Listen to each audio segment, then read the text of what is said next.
ایک نبی ہیں قرآن کے، اگر آپ واقعات پڑھیں تو ان کو اللہ نے کچھ مچھلیوں نے شکایت کی اللہ سے کہ پروردگارا، یا اصحاب سبت کہا جاتا ہے، سبت عربی میں کہتے ہیں سیٹرڈے کو، تو سیٹرڈے کا پتہ نا یہودیوں کے اندر پورا ایک نظام ہے کہ وہ کچھ نہ سوار ہوتے ہیں جو آرتھوڈاکس جوز ہیں نہ کچھ کرتے ہیں، تو اصحاب سبت واقعہ ان کو قرآن میں موجود ہے۔ مچھلیوں نے شکایت کی کہ پروردگارا یہ ہمیں پورا ہفتہ شکار کرتے رہتے ہیں، ہماری نسل ہی نہیں بڑھ رہی، مارتے رہتے ہیں ہمیں مسلسل۔ تو اللہ نے ایک نبی کو بھیجا کہ بھائی اب باز آ جاؤ، اس مخلوق نے شکایت کی، اللہ نے شکایت سن لی۔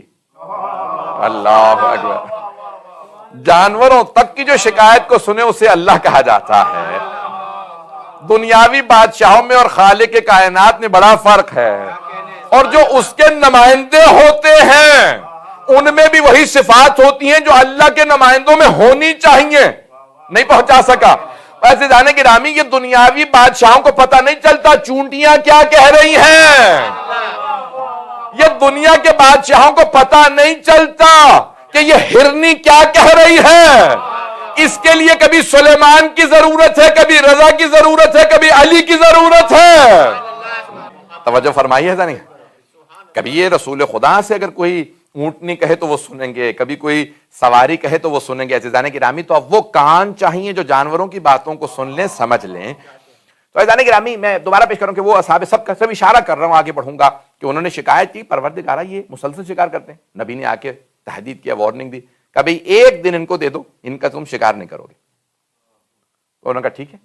اب وہ لوگ سب سر جوڑ کے بیٹھ گئے، انہوں نے کہا بھئی ایک دن شکار نہیں کریں گے تو ہم لوگ کھائیں گے کیا اور پھر بیچیں گے یہ مچھلیاں کیسے؟ تو کہا پھر ٹھیک ہے، ہم لوگ شکار نہیں کریں گے، ہم جال بچھا دیا کریں گے، وہ پھنس جائیں گی، اگلے دن جا کے پکڑ لیں گے۔ کس سے چال بازی ہو رہی ہے؟ یہ اللہ سے۔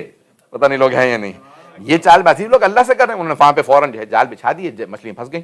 مچھلیوں نے پھر شکایت کی کہ پروردگارا یہ تو جاری ہے سب سلسلہ۔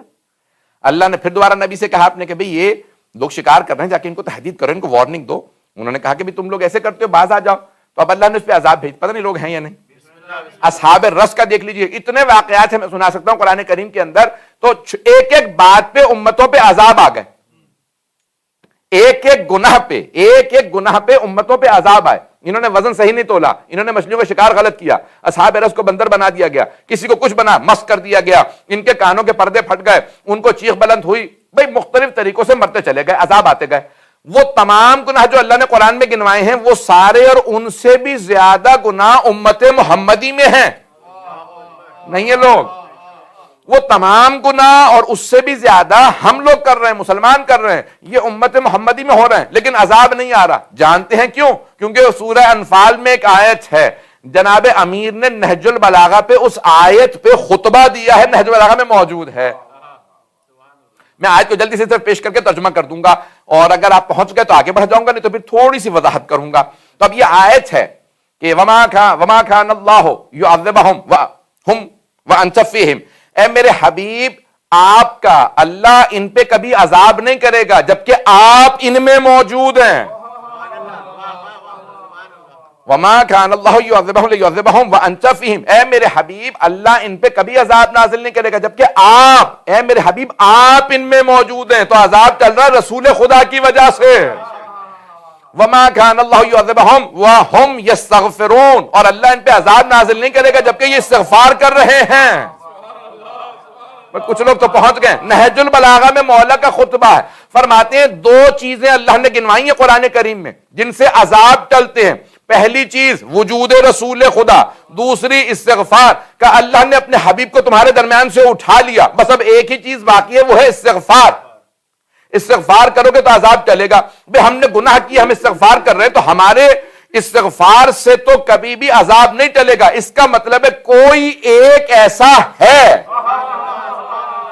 کہ جس کے استغفار کی وجہ سے عذاب ٹل رہے ہیں۔ اب سمجھ میں آیا امام معصوم استغفار کیوں کرتے ہیں؟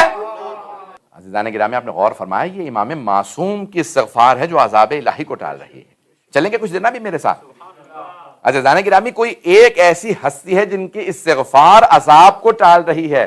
اب کوئی سوال نہ کرے اگر تمہارے امام معصوم ہیں تو پھر استغفار کیوں کرتے ہیں؟ معصوم استغفار عذاب الہی کو روکنے کے لیے کرتے ہیں۔ گناہ ہم کر رہے ہیں، استغفار وہ کر رہے ہیں، ان کی استغفار نے عذاب کو روک رکھا۔ یہ ان کی استغفار ہے جس کی وجہ سے عذاب چل رہا ہے.